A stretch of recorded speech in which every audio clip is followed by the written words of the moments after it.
going on, everybody? Welcome back to another late night in the BrewLab with me, Lone Fox, your Brewmaster-in-Chief.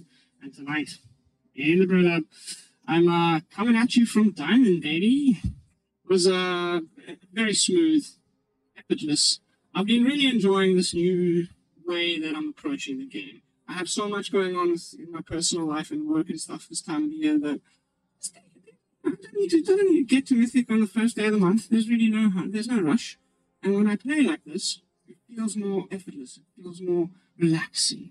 And just switching up between bats, a little bit of bunnies, mostly bats, boom, boom, boom, into Diamond, and as you can see, heading up to tier 3. Hopefully, during tonight's gameplay footage, we'll be able to find a tier or 2. Will be pretty nice. But that is it as far as personal news and announcements. I just wanted to also, before we jump into tonight's brew, show you some stats from the most recent MTG Online Standard Challenge. If you guys don't know where to find those things, the website's quite convoluted. Just follow Bioshoes on X. Like, do yourself that favor. The guy's a freaking champ. The stats come out like the minute the tournament's over almost.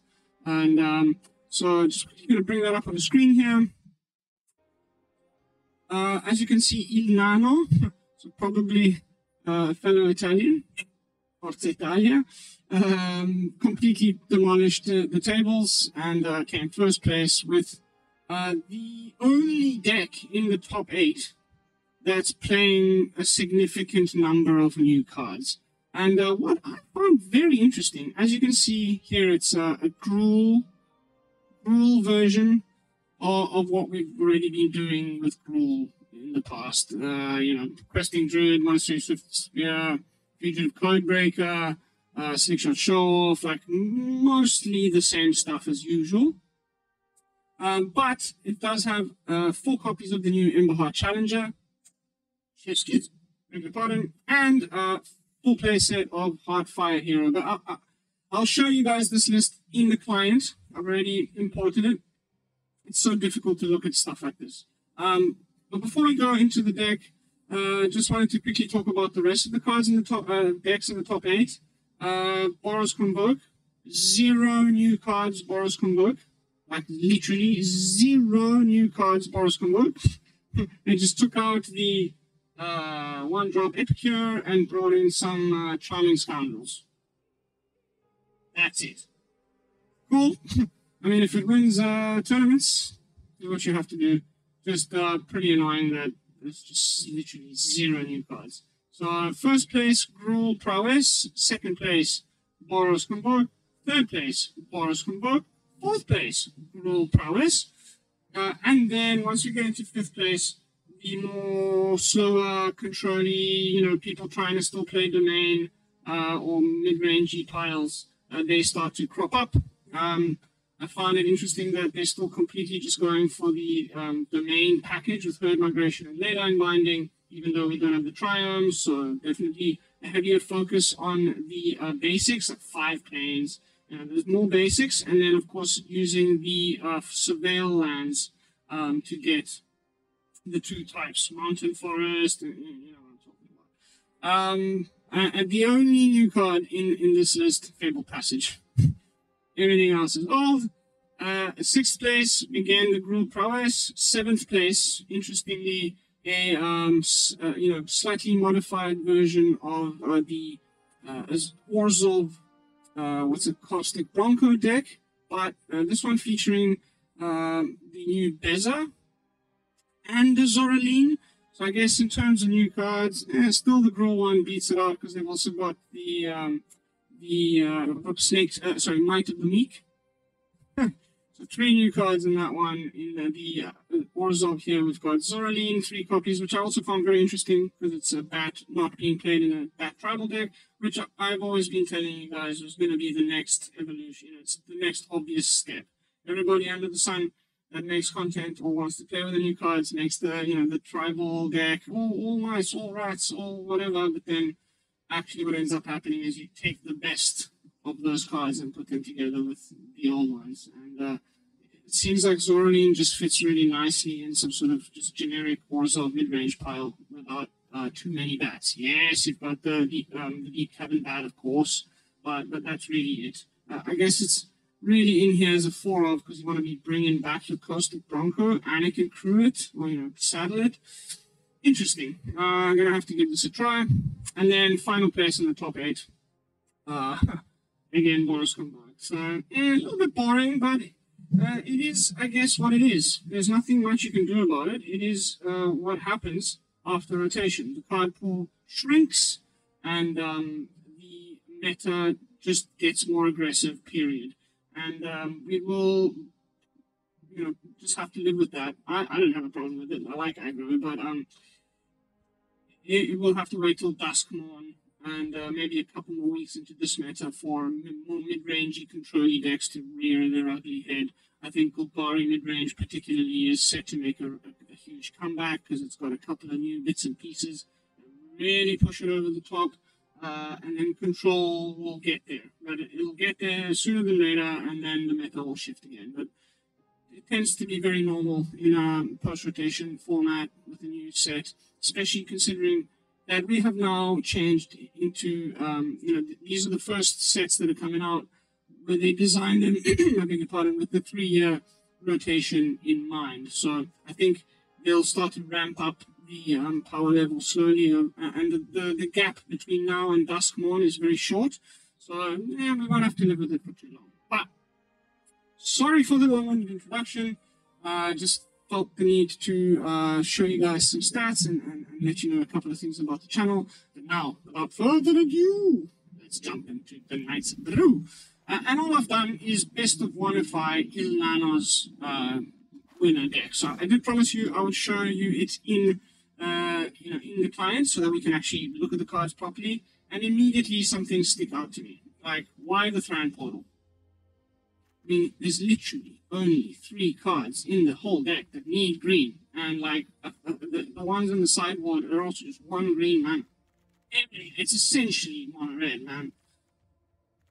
We've already got Copperline Gorge and Karplusan Forest in this aggressive format. And I can see from the matches that he was forced to play with this deck, you're playing against Boris Combine half the time. Like, I don't think you really want to be losing life. And like the fact that like this does often come into play tapped like later in the game, I just think it's a bad idea. But who am I? These people are destroying tournaments. I'm just a content creator. But personally, especially in best of 1, nah. This thing needs to get the hell out of here. And then the other thing that I found interesting was, we've got the Scamp. Why not play the Scamp and the Hero? They're like just get 8 copies of the Scamp, essentially. Slightly different, but you know what I'm saying. Decided to go for just the Heartfire Hero, and I guess that was to make some room for Shock. Again, it's strange to me, especially if you're playing it in best of 3, where like essentially your whole sideboard is removal. Maybe just don't play the Shock in the main and have like better cards, or the Scamp.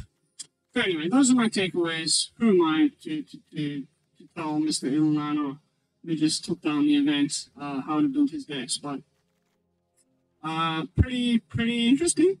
Pretty interesting. So now, with that in mind, I took this list and I best of oneified it. Now, finally, without further ado, let's jump into the Knights of Brew. Out go the Karplusan Forests. In comes the Scamp. Out went the Shocks. And so now we've got, more 1-drops, which I thought was essential. We still have the new cards that he was running, the Emberheart Challenger and the Might of the Meek. Instead of the full play sort of royal treatment, I just went for 3-in-1 Tyvar stand. I think this can be like a sneaky one of, you want to like, out of nowhere, suddenly, oh, okay, I can cut one more land here. Sorry, let's go for 2. Or, how many creatures is that? 25. Or do we want the second Codebreaker? I'm going to go for 2 Tyvar stands. Yes, Royal Treatment leaves you with a roll token, which is a permanent power buff, which is obviously relevant for these guys. But that, the opponent blocks these two creatures, doesn't block this one, throw all my mana into Tyvar stand, boom. Get my prowess trigger and all the extra power and toughness in for the kill. And that's really it. Instead of 2 Fugitive Codebreakers, just down to 1. Nothing crazy, but I think the biggest change is the Cacophony Scamp and getting rid of the Pran Portal, which I think is just a terrible land. And that's the deck. Nothing much else I need to add. I think we all know what's going on here, so let's jump into some games. See how the deck holds up on the Diamond ladder. And then, stay tuned for the evolution of this. For those of you who don't really follow stats or as much as I do, there's a guy called Magic. He's currently #1 Mythic.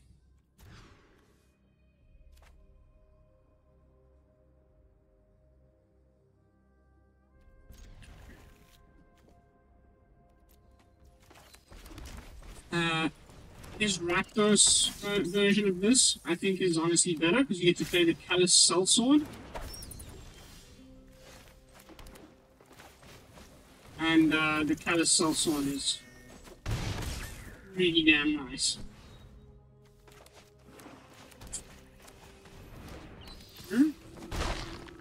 That's maybe, this is my favorite deck of the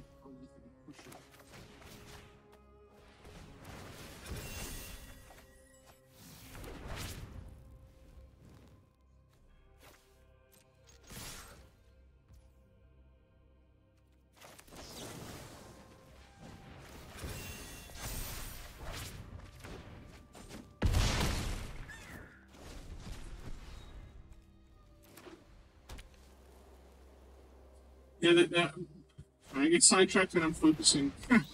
I think what's going to end up happening is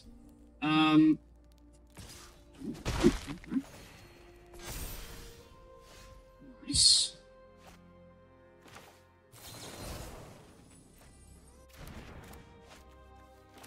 This giant will actually be the best one.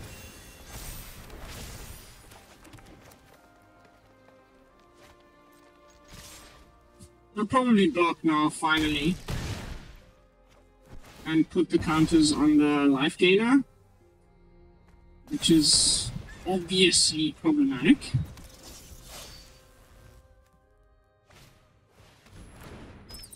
Oof.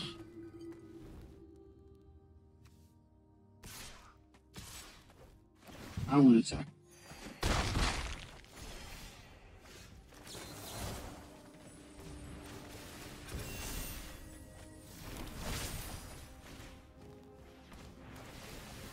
Gotcha.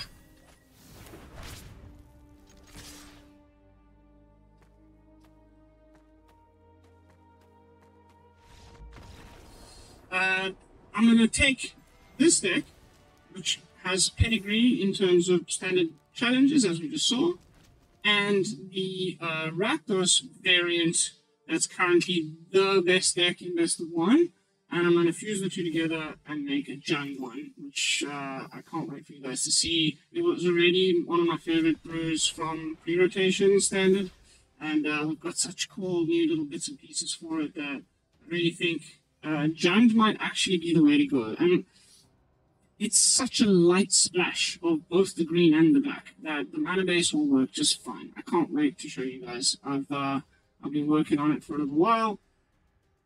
And seeing these results on MTG Online definitely bolstered my confidence that, like, if you can just find the best combination and put all the best cards from those two decks into one, you'll have yourself a freaking beast mode deck.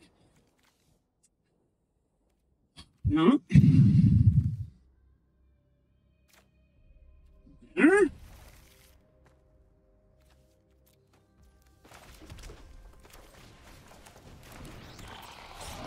I wonder if we plot the bird or not. Ooh, Azorius. That's freaking interesting, man. Yeah, I mean, let's plot them.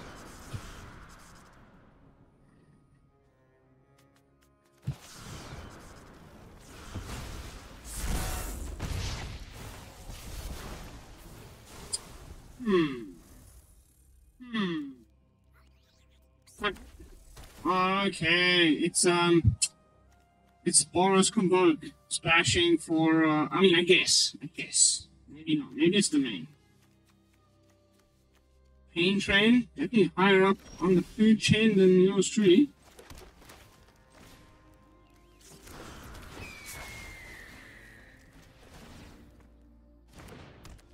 Oh, that's nice.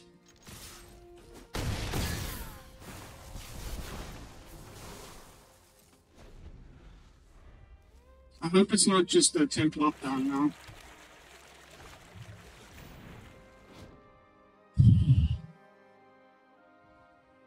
Okay.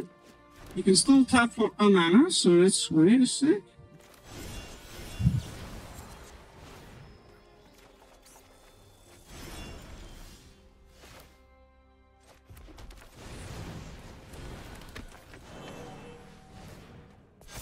This might just seal our fates. Honestly. He has the freaking lockdown, we're so dead. This guy cries? Well, yeah, maybe not. We can go... We'll get another card of the Audacity. No, that'll also end up under the lockdown, so no advantage.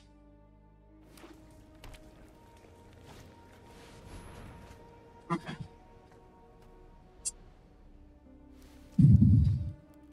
That's 3 damage from the Scamp. Now we can challenge into Tyvar for 2.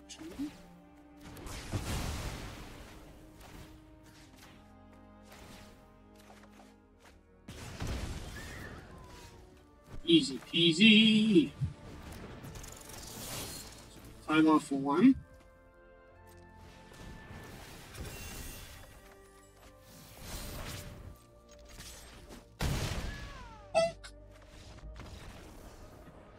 Right. What are you doing? Interesting. Cool. I like it. People in like Upper Diamond this early in the season doing unorthodox stuff. Not just playing the same old Rakdos Prowess deck that everybody else sees them play. Right. Undefeated so far. Up to the kind of usual shenanigans that this deck has always been up to. Freaking ridiculous. Also interesting to point out, no more the Picnic Ruiner. It was just a bit too slow. No haste.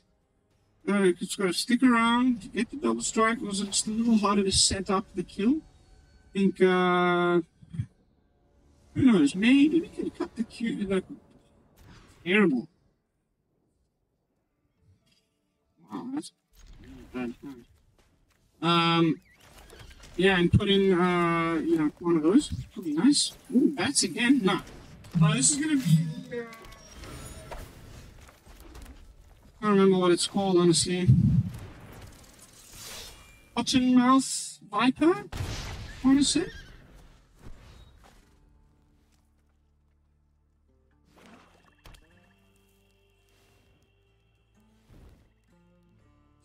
You try to play a lot of 1-drops that put 2 rectangles of cardboard on the board at the same time. And then play the Cottonmouth for 1 round.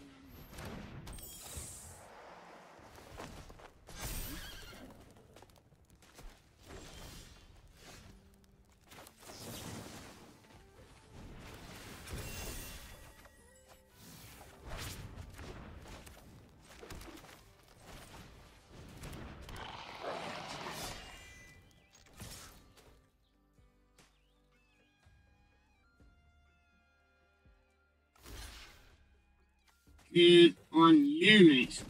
Just what I wanted. Alright, all board one.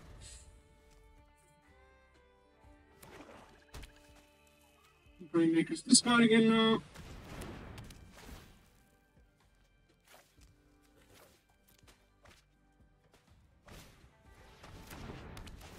This is a pretty good deck, I would say, but eh.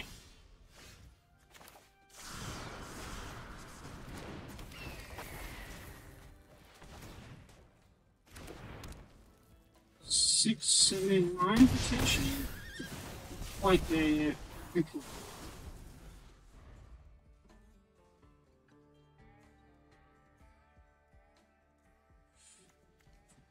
Start leveling this thing up to get some life, I guess. Me down for some life. Okay. Odd. Nice. How many lands are flooding like this?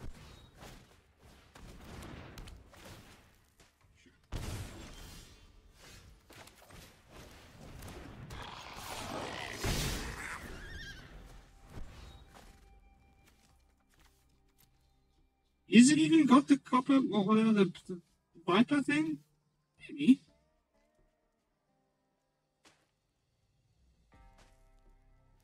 You can draw here, but he's probably playing out the Viper.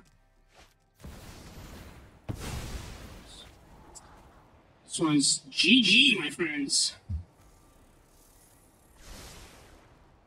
Maybe you can do 1 damage.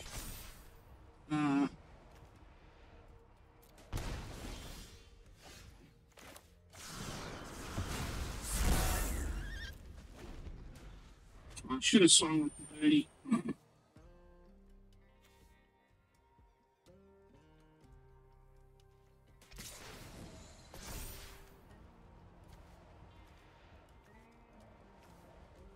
Four plus 6.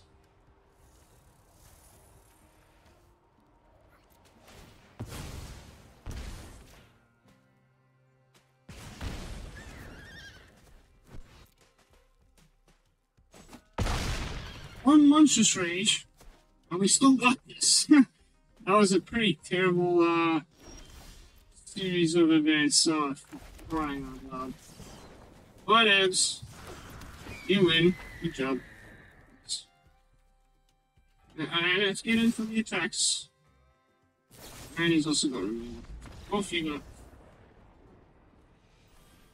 Personally, I've tried that deck a lot.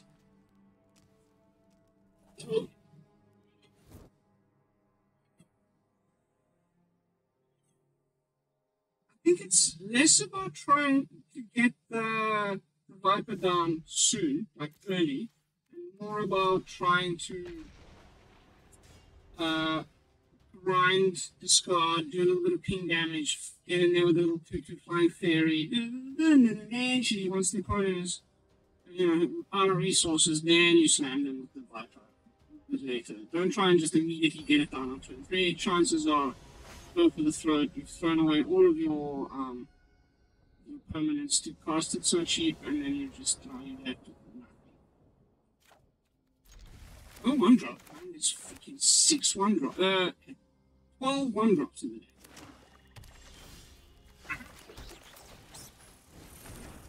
Speaking of devil. Well, it's mulligan, so we're looking pretty good.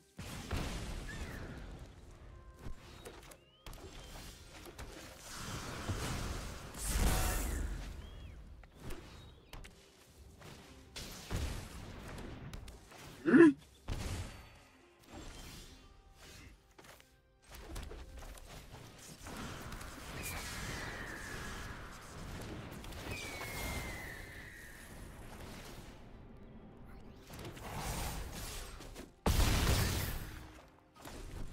I don't think there's a sweeper yet here for a full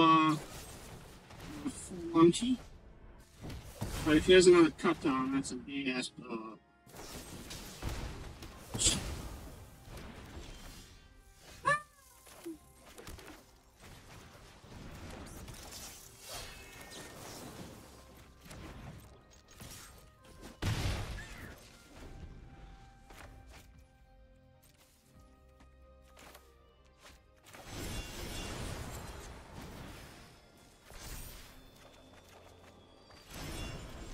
Not nice.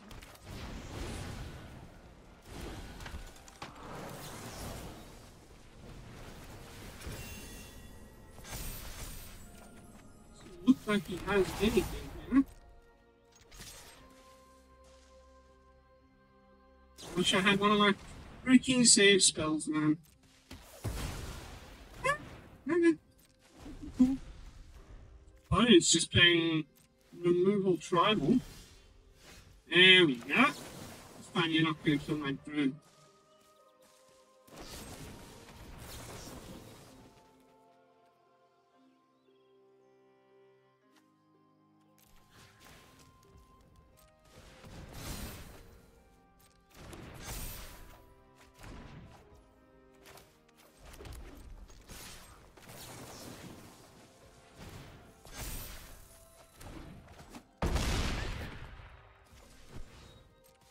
Hold back the Swifty boy.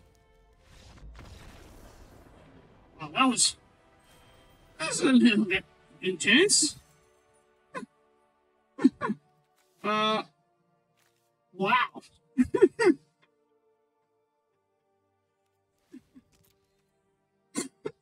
Nice. 5-hour stand, baby. How are we doing for time? 26 minutes in? Breezy.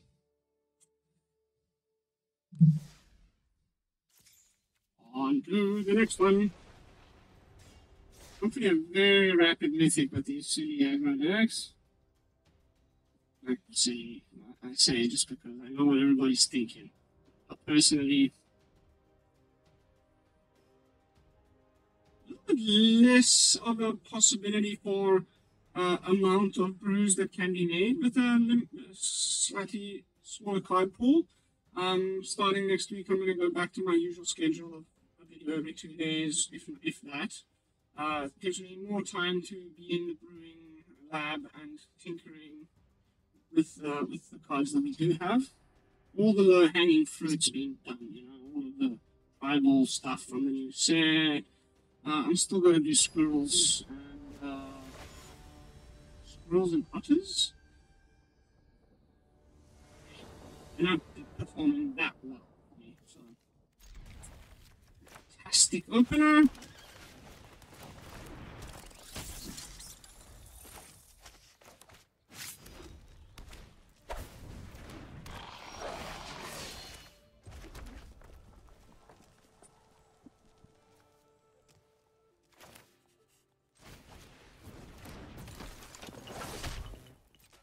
This is the mirror, let's say.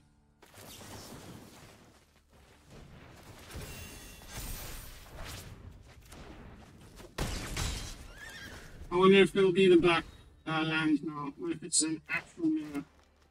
Aha! Would you look at that? In almost exactly the same cards here. Are you running the shocks? No. Cool. Will you sack the scamp now, or not? Please don't. Oh, bugger. Ace or hero? Okay. That's also fine, right? It's also just fine.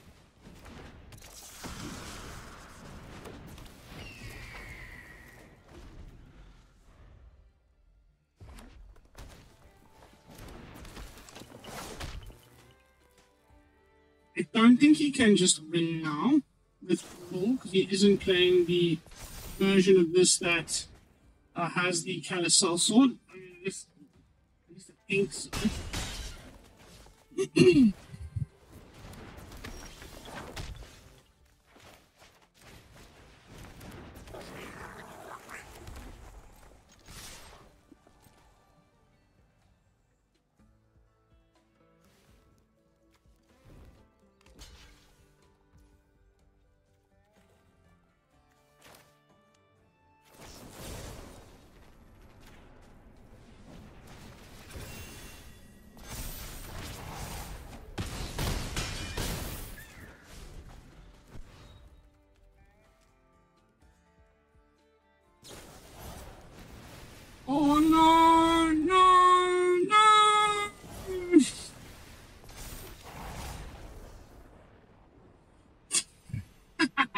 Welcome to Standard, everybody. I mean, literally, like I don't know, not literally, just what it feels like to me has been some variant of this every 1 in every 2 games, and often like 2 out of 3.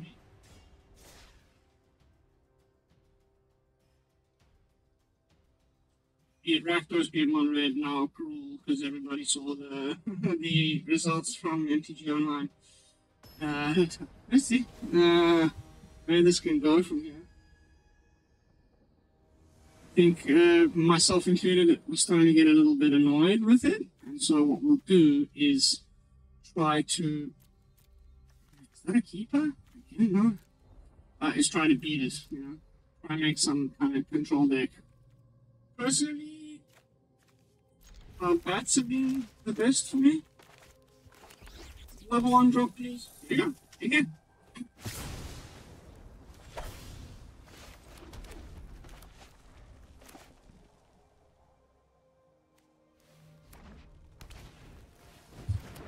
It's unbelievable. Unbelievable. Don't do that. You lose a card, dude.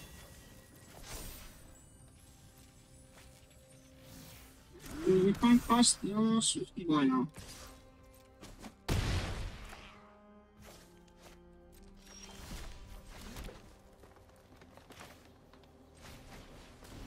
We were on the draw, so we'll probably lose this one. He's definitely playing the version with the Salt Sword. That will be my guess.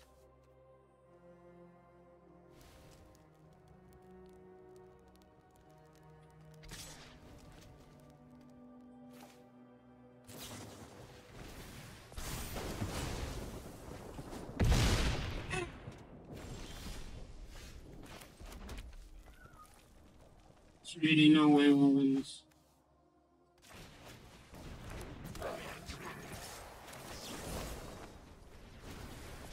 What a weird meta. It's like just prowess decks.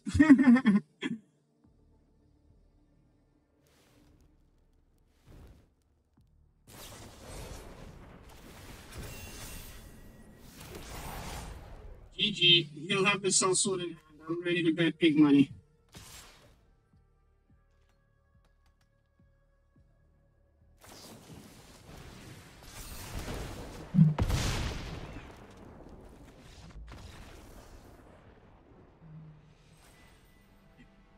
It really is like I'm on the play, I'm on the draw. If it's a mirror, one of these mirrors with the prowess cards, 90% of the time you lose on the draw. It's pretty ridiculous. I think we may need to put in some serious work with regards to. Well, first of all, I want to make the ultimate version of this, which I think is going to be giant. And then we're gonna do some. How do we beat this decks after going into next week?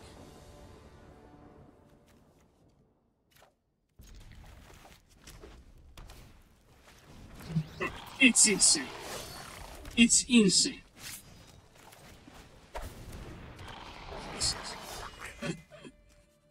LOL.